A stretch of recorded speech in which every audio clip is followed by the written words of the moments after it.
ఉగ్రం వీరం మహావిష్ణుం జ్వలంతం సర్వతోముఖం నృసింహం భీషణం భద్రం మృత్యోర్మృత్యుం నమామ్యహం. అందరికీ నమస్కారం అండి. ఎస్బీవి క్రియేషన్స్కి స్వాగతం. నేను వైజాగ్లో పుట్టి పెరిగాను, కానీ ఇప్పటికొచ్చి నేను స్వామివారి చందనోత్సవంకి వెళ్ళలేకపోయానండి. ఇన్ని సంవత్సరాలకి నాకు స్వామివారు అనుగ్రహించారు. స్వామివారి చందనోత్సవంలో జరిగిన విశేషాలన్నీ ఈరోజు నేను మీతో పంచుకోబోతున్నాను. మేము టైం స్లాట్ ప్రకారంగా వెళ్ళాలనుకొని మాకు 10 o'clock వస్తే మేము 8కి స్టార్ట్ అయ్యామండి. కానీ ఇక్కడ టైం స్లాట్ ప్రకారంగా అయితే ఏమి పంపించలేదు. మామూలుగా ఎవరిని ఏ టైంకి అయినా సరే పంపించారనమాట. ఈ చందనోత్సవం కోసం పొరుగు రాష్ట్రాల నుంచి కూడా వస్తున్నారంటే ఈ చందనోత్సవం యొక్క ప్రాముఖ్యత మీకు వేరేగా చెప్పాల్సిన అవసరం లేదు. ఇక్కడ ముఖ్యంగా చెప్పుకోవాల్సింది అయితే దేవస్థానం వాళ్ళ ఏర్పాట్లు భక్తులకి ఏ విధమైన అసౌకర్యం కలగకుండా ఏర్పాట్లు అయితే మాత్రం చాలా బాగా చేశారు. పోయిన సంవత్సరం జరిగిన వాటిని అన్నిటిని దృష్టిలో పెట్టుకొని ఏర్పాట్లు అయితే చాలా బాగా చేశారు. ఇక్కడ మనకి బస్సు సౌకర్యం కూడా ఫ్రీగానే కల్పించారు.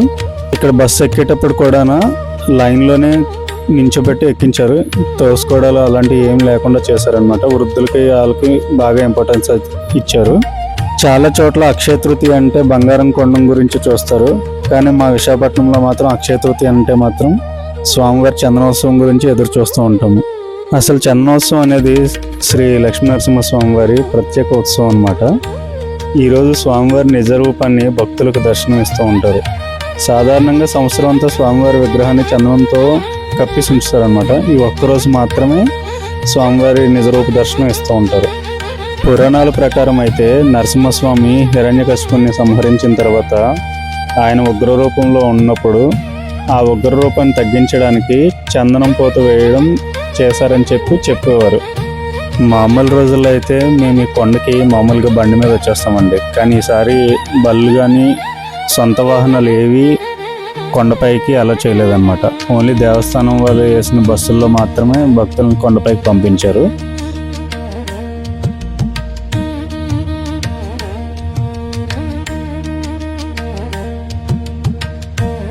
ఈ వీడియో మీకు ఎక్కడైనా నచ్చితే ఒక లైక్ అయినా చేయండి.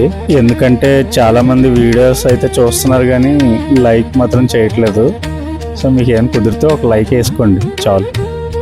ఆన్లైన్ టికెట్లు అయితే పెట్టారు, కానీ దేవస్థానం వాళ్ళు ఆ వెబ్సైట్ని అయితే సరిగా మెయింటైన్ చేయలేకపోయారండి. ఈ బుకింగ్ టైంలోని ఒక్కరికి మాత్రమే బుక్ చేసుకునే అవకాశం అయితే కల్పించారు. మొత్తం మామూలుగా ఫ్యామిలీతో వెళ్దాం అనుకునే వాళ్ళకైతే ఆన్లైన్లో బుక్ చేసుకోవడం చాలా ఇబ్బంది అయింది. ఒక విధంగా చెప్పాలంటే ముందుగా నాకైతే టికెట్ బుక్ చేసుకున్నాను. తర్వాత మా ఆవిడకి బుక్ చేద్దామని చూసేసరికి అయితే టికెట్స్ లేవు. కొన్ని టికెట్స్ బ్లాక్ అయి ఉంటే నైట్ అలాగా చూసి కొట్టేసరికి ఆ ఒక టికెట్ మాకు దొరికిందనమాట, అదృష్టం కొద్దీ.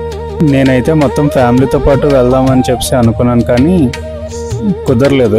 ఇంకా నాకు మా ఆవిడకి మాత్రమే దొరికాయి అనమాట టికెట్స్. ఇంకా ఆఫ్లైన్లో వచ్చేసి మనకి ఇక్కడ సింహాచలంలోని ఎస్బీఐ బ్యాంక్లోని, నెక్స్ట్ యూనియన్ బ్యాంక్లోని కూడా ఇచ్చారండి. అదేవిధంగా అక్కైపాలెంలోని ఎస్బీఐ బ్యాంక్కి, యూనియన్ బ్యాంక్కి ఇచ్చారు. మొత్తానికి మేము కొండపైకి అయితే వచ్చేసామండి.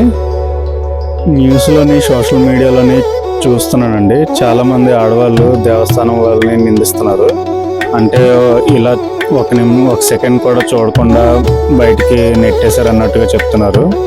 కానీ అక్కడ ప్రత్యక్షంగా చూసిన వాళ్ళకి తెలుస్తుంది దేవస్థానం వాళ్ళు అలా ఎందుకు చేశారనేది. ఎందుకంటే ఆ విధంగా చేయబట్టే 2 లక్షల మందిని స్వామివారికి ఆ దర్శనం కల్పించడం కోసం చేశారనమాట.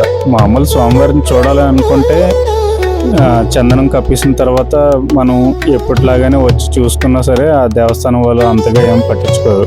కానీ ఈరోజు ప్రత్యేకమైన రోజు కాబట్టి వారు ఆ విధంగా భక్తులతో బిహేవ్ చేశారని చెప్పి నేను అనుకుంటున్నాను. ఎందుకంటే మమ్మల్ని కూడా ఒక సెకండ్ కూడా చూడలేదు, స్వామివారిని అలా చూసి అలా పంపించారు అంతే. మొత్తానికి కొండపైకి అయితే చేరుకున్నామండి. మీరు చూస్తున్నారు కదా, ఆ కనిపించే లైన్ అంతా ఫ్రీ లైనే. ఈ ఏర్పాట్లు అయితే మాత్రం చాలా కట్టుదిట్టంగా, భద్రతా పరంగా అయితే చాలా బాగా చేశారు. ముఖ్యంగా ఇందులో చెప్పుకోవాల్సింది అయితే పోలీస్ వారిదండి. వాళ్ళు ఎక్కడ కూడా శాంతి భద్రతలకి ఎటువంటి లోటు కలగకుండా బాగా చూస్తున్నారు. మేమైతే 300 రూపీస్ టికెట్ అయితే తీసుకున్నామండి. 300 రూపీస్ లైన్లోకి సపరేట్గా, 1000 రూపీస్ లైన్స్ సపరేట్గా ఫ్రీ దర్శనం సపరేట్గా, నెక్స్ట్ 1500 రూపాయల టికెట్లు కూడా ఇచ్చారంట. మరి వాటి గురించి అయితే నాకు తెలియదు. ఇది మాది 300 రూపీస్ లైన్ అండి.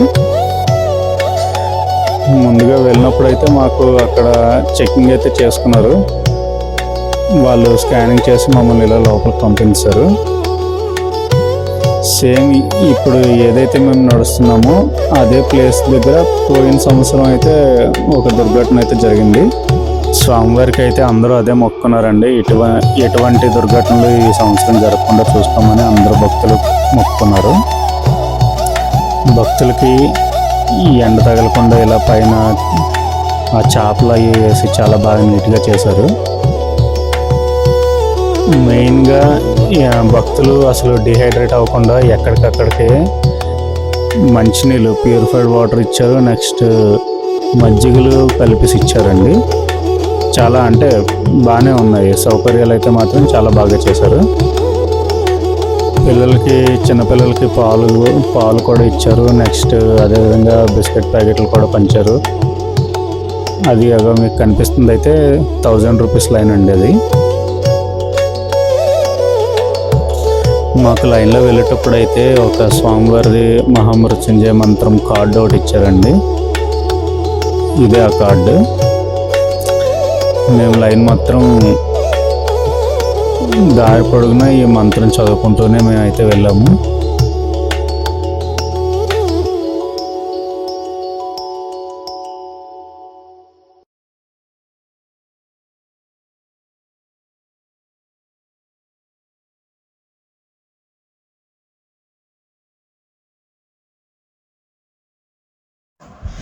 గొంతు నొప్పి వల్ల మిగిలిన వీడియో మాట్లాడలేకపోతున్నానండి.